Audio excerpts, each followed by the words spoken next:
నమ్మకంతో అయితే నీతో ట్రావెల్ చేశాను, ఆ నమ్మకాన్ని చంపేశావు. అసలు నీకు నాకు తప్ప తెలియని రిషి బయటికి ఎలా వచ్చాడు? మనం ఎవరితో అయినా పర్సనల్స్ షేర్ చేసుకుంటే వాళ్ళు దాన్ని మనసులో పెట్టుకునే వాళ్ళై ఉండాలి, బయట పెట్టే వాళ్ళై ఉండకూడదు.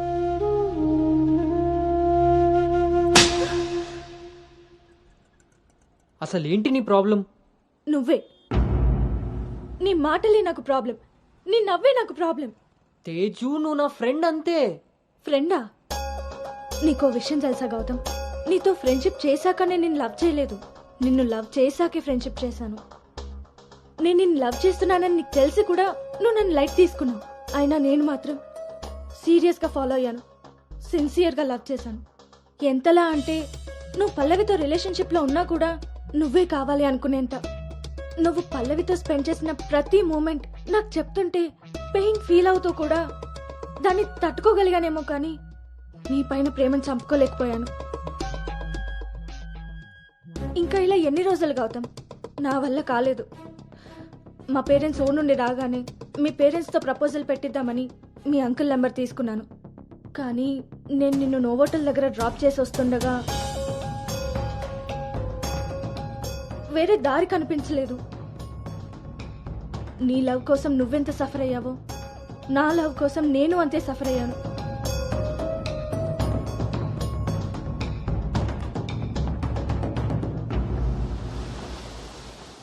ఏంట్రా ఇలా జరిగింది? సాయంత్రానికల్లా శుభవార్తతో తిరిగి వస్తా అన్నావు, అలాంటిది సడన్గా ఎలా? సడన్గా ఏవి రావురా, అన్నీ ఎప్పటి నుంచో ఉంటాయి, సడన్గా బయటపడతాయి అంతే.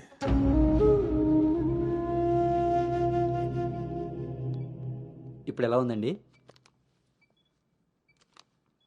సార్? మీరు కొంచెం బయట వెయిట్ చేస్తారా? బీపీ కొంచెం అబ్నార్మల్గా ఉంది, మీరు ఏదో విషయం మీద స్ట్రగుల్ అవుతున్నారు. అలాంటివి ఏమైనా ఉంటే ఫ్యామిలీ మెంబర్స్తో షేర్ చేసుకోండి, కొంచెం రిలీఫ్ అవుతారు. ఈయనకి రెస్ట్ కన్నా రిలీఫ్ ఎక్కువ అవసరం. Take care.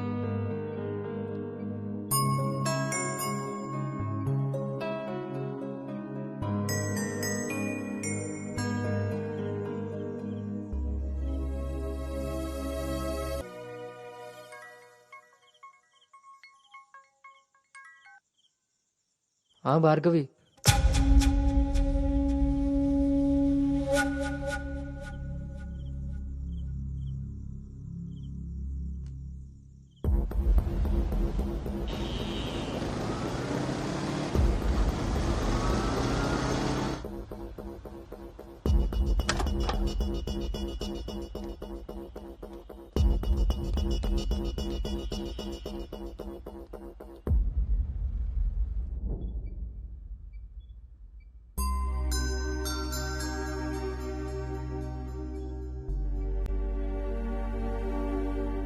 తప్పు జరిగిపోయింది అంకుల్. నిజం తెలుసుకోకుండా మాట్లాడి మా మావయ్య తప్పు చేశారు, నిజం తెలిసి మాట్లాడకుండా నేను తప్పు చేశాను. మీ కుటుంబం గురించి తెలిసి కూడా నిర్ణయం తీసుకొని మా నాన్న తప్పు చేశారు. ఆ రోజు మా మావయ్య చెప్పిన రిషి ఎవరో కాదు అంకుల్, ఇప్పుడు మీ ముందు నిలబడ్డ గౌతమే. లైఫ్ చాలా విచిత్రమైంది అంకుల్. తప్పు చేసే టైంకి మంచి ఎలా ఉంటుందో తెలియనివ్వదు, అది తెలిసే టైంకి చేసిన తప్పు నుంచి మనల్ని బయటికి రానివ్వదు. నేను ఇప్పుడు అదే పరిస్థితిలో ఉన్నాను.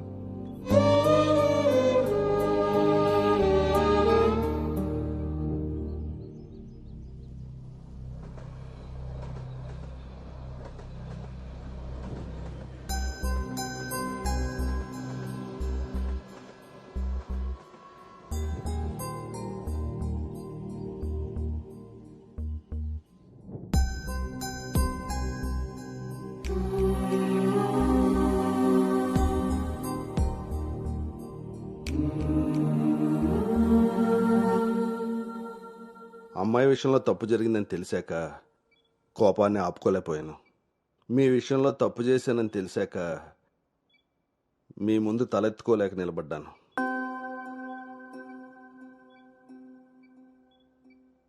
ఎదిగే పిల్లలకి స్వేచ్ఛనిచ్చే మనం మన పిల్లలు ఎదిగిపోయారన్న విషయం కూడా తల్లిదండ్రులుగా మనం గుర్తించగలగాలి. ఆయన పెంపకం అంటే పిల్లలకి ఏమీ తెలియకుండా పెంచడం కాదు, వాళ్ళకన్నీ తెలియాలి. అందులో ఏది మంచో ఏది చెడో మనమే తెలియపరచాలి. పిల్లల విషయంలో తప్పు మన పెంపకం అయితే పొరపాటు వాళ్ళ ప్రయాణం.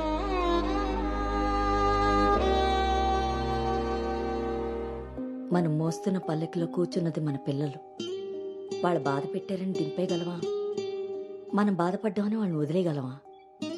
మన జీవితం అంతం వరకు వాళ్ళని మోస్తూనే ఉంటాం. పిల్లలు కదా.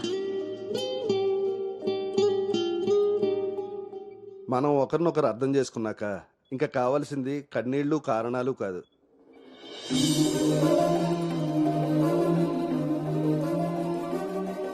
నాకు ఈ పెళ్ళొద్దు నాన్న.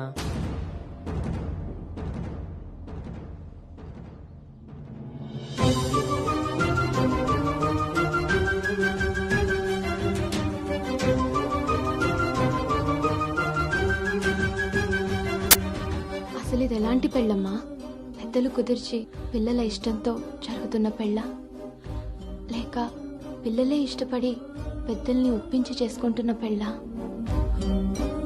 పెద్దలు చేసే పెళ్లిలో కానీ పెద్దల్ని ఎదిరించి చేసుకునే పెళ్లిలో కానీ పెళ్ళి ఎలా ఉంటుందో ప్రేమ కూడా అలానే ఉంటుంది. కానీ మా పెళ్లిలో అది మాత్రమే ఉండదు. ఆ రోజు మీరు అడిగారు నన్ను, నువ్వు సంతోషంగా ఉండాలి అంటే నీకు ఎలాంటి భర్త కావాలి అని. అప్పుడు నా మనసులో మాట చెప్పాను. కానీ నేను ఆ రోజు చెప్పిన వ్యక్తి గౌతమ్ అయితే కాదు నాన్న. పెద్దలకి నచ్చినట్టుగా పిల్లల్ని పెంచుకునే అవకాశం అందరికీ ఉండొచ్చు. పెద్దలకి నచ్చిన విధంగా పిల్లలు పెళ్లి చేసే అదృష్టం కొంతమందికే ఉంటుంది. కానీ మేం చేసిన ఈ పొరపాటు కనీసం మిమ్మల్ని కొంతమందిలో కూడా ఉండనివ్వలేదు.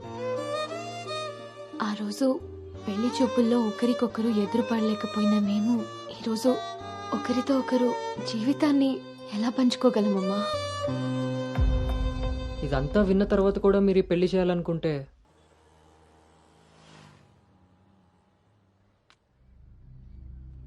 చిన్నతనం నుంచి నువ్వు నేను ఒకే ఊర్లో పెరిగాం. నిన్ను తాకిన గాలే నన్ను తాకింది, నువ్వు తాకిన నెలనే నేను తాకాను. మన పరిచయం విచిత్రం, మన ప్రయాణం ఇంకా విచిత్రం.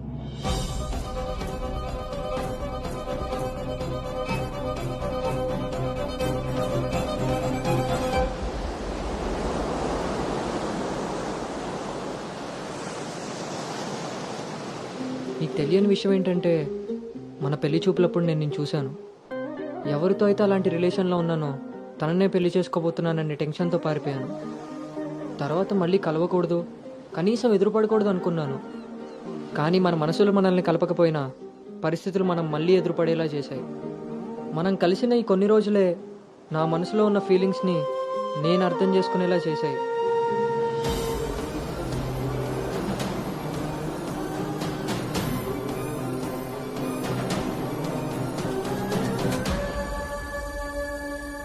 ప్రేమ అందంతోనూ ఐశ్వర్యంతోనూ పుడుతుందని తెలుసు, కానీ కేరింగ్ వల్ల కన్సోలింగ్ వల్ల పుడుతుందని నా విషయంలోనే తెలుసుకున్నాను.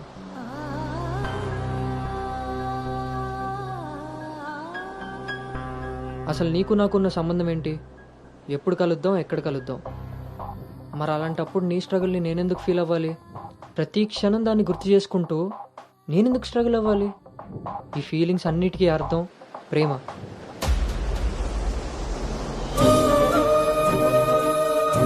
ఆ విషయం చెప్తే నన్ను తప్పుగా చూసి దూరం చేస్తావేమో అన్న భయంతో చెప్పలేకపోయాను. కానీ నువ్వు పెళ్లి చూపులకు ఒప్పుకున్నాక అర్థమైంది అది డౌట్ కాదు, నిజమని. ఎందుకో తెలుసా? నిన్ను చూసుకోవడానికి వచ్చే పెళ్లి కొడుకు నేను కాదని నీకు తెలుసు కాబట్టి. నువ్వు అక్కడ పెళ్లి చూపులకు ఒప్పుకున్నావంటే ఇక్కడ నన్ను లవ్ చేయట్లేదనే కదా. మరి నేనెందుకు ఒప్పుకున్నానో తెలుసా? నన్ను చూస్తే నువ్వు ఎలాగో నచ్చలేదని చెప్తావు. ఆ మాట విని నా మనసు బాధపడుతుందని తెలిసినా మా నాన్న మాట కాదనకుండా వచ్చినందుకు కనీసం ఆయనైనా సంతోషపడతారని వస్తానన్నాను. నేను పల్లవిని దాటి అనుని చేరడానికి చాలా ప్రయత్నించాను, కానీ చివరికి రిషిగానే మిగిలిపోయాను. అలానే నా మనసులో మాట ఎవరికి చెప్పకుండా ఉండలేను. అను నీతో కలిసి తిరగడానికి పరిచయం సరిపోయిందేమో కానీ నా ప్రేమని చెప్పడానికి ధైర్యం సరిపోలేదు. నేను నిన్ను ప్రేమిస్తున్నాను అని గట్టిగా చెప్పాలనిపించింది, కానీ అప్పుడు ఎలా చెప్పాలో తెలియలేదు. ఇప్పుడు ఏం చేయాలో అర్థం కావట్లేదు. అందుకే నా అనుకు ఏదైతే చెప్పాలనుకున్నానో దాన్ని తన సోల్మేట్ అయిన నీకు చెప్పుకుంటే కనీసం రిలీఫ్ అయినా దొరుకుతుందని చెప్తున్నాను.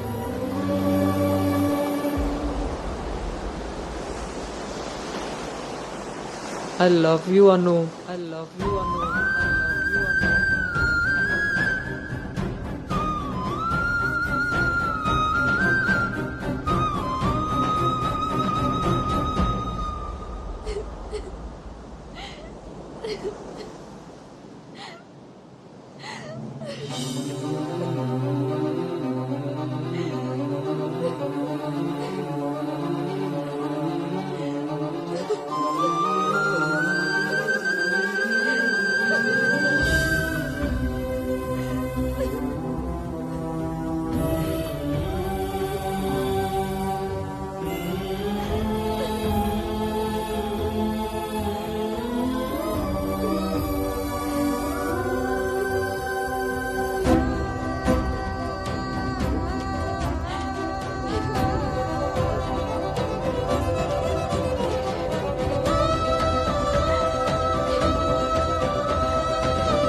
గౌతమ్, హ్మ్, నేను ఒకటి అడగనా? ఇప్పుడే కదా అయింది, మళ్ళీనా? ఛీ, అది కాదు.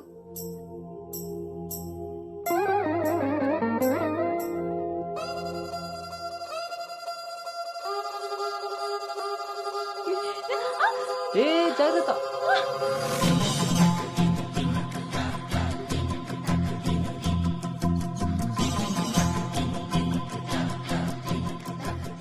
ఆ రోజు కూడా రైల్వే స్టేషన్లో ఇలాగే పట్టుకోవచ్చు కదా, మొత్తెందుకు పెట్టేసా?